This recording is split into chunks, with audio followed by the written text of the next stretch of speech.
In the last issue, Logan was blindsided by the return of Romulus, one of his most ancient foes. But does this progenitor of the bestial mutant line actually hold the secrets to the Adamantine? Well, let's hop into the pages of Wolverine issue number 7 and find out together, shall we? Alrighty then, so picking up directly where the comic left off last time, and as I had said before, Romulus had returned, shocking not only Wolverine, but Laura, his tag-along partner. I gotta say, the former X-23 summation of Romulus as a character is pretty apt and pretty funny. Oh hey, isn't that guy who was the secret ancient ruler of Rome? Doesn't he claim to be the progenitor of mutants like us? Wasn't a lot of that lies, bullshit, and head games, but some of it was also real? Furthermore, isn't he supposed to be locked up on the raft right now? Again, all really good stuff, A+.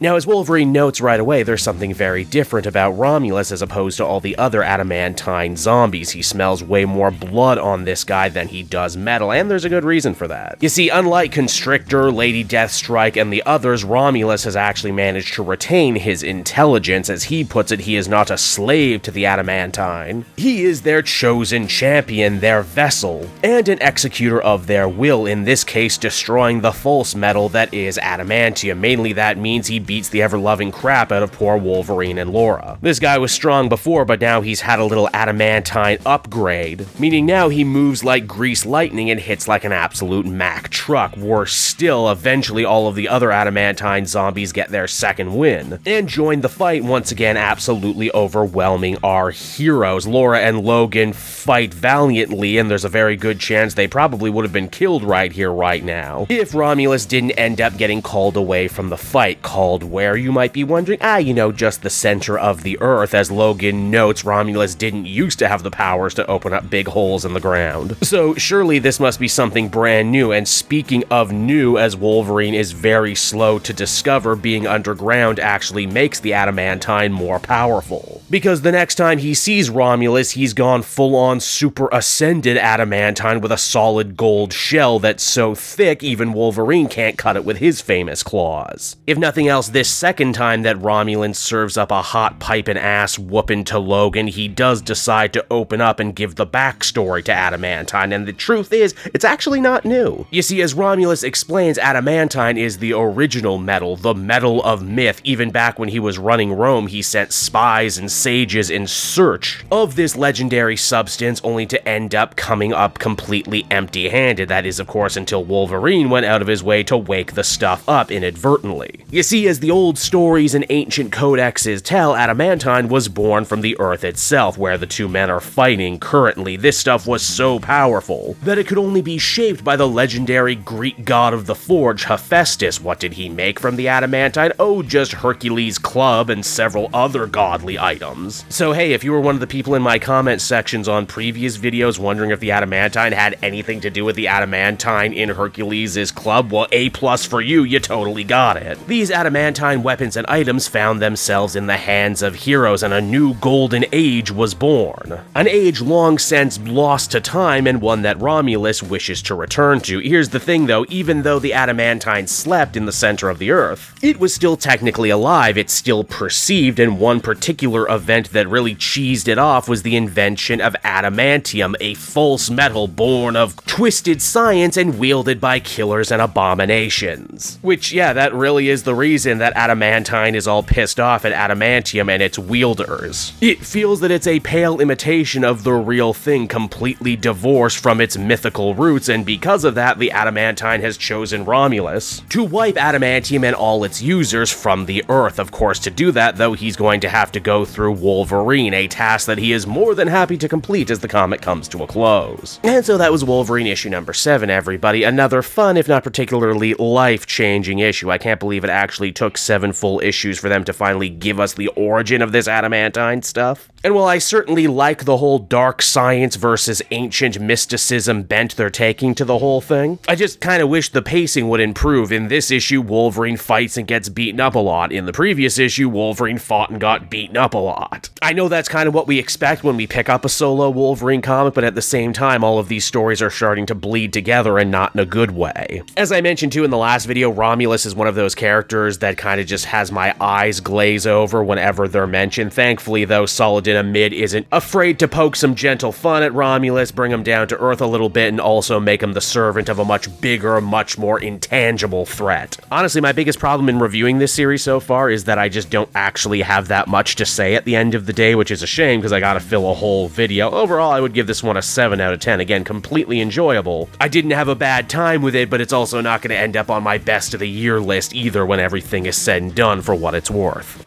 Hey there everyone, it's your pal Cape Joel again, and if you're seeing my face right now, that means you watched to the end of the video, and I'll always be grateful for that. Retention helps in this crazy YouTube game, and so does becoming a patron. If you head on down to the description, you can find a link to my Patreon page. Recently just redid all the tiers, a lot of cool stuff offering up there, exclusive commentaries, exclusive polls, behind the scenes concept art for Capes and Quests. That's the brand new D&D show I've started soon. Never been a better time to become a patron. You can become a patron for as little as $1 a month and help the channel grow and, help me continue to deliver content like what you just saw. So I want to thank you all, and I will see you again next time. Bye-bye.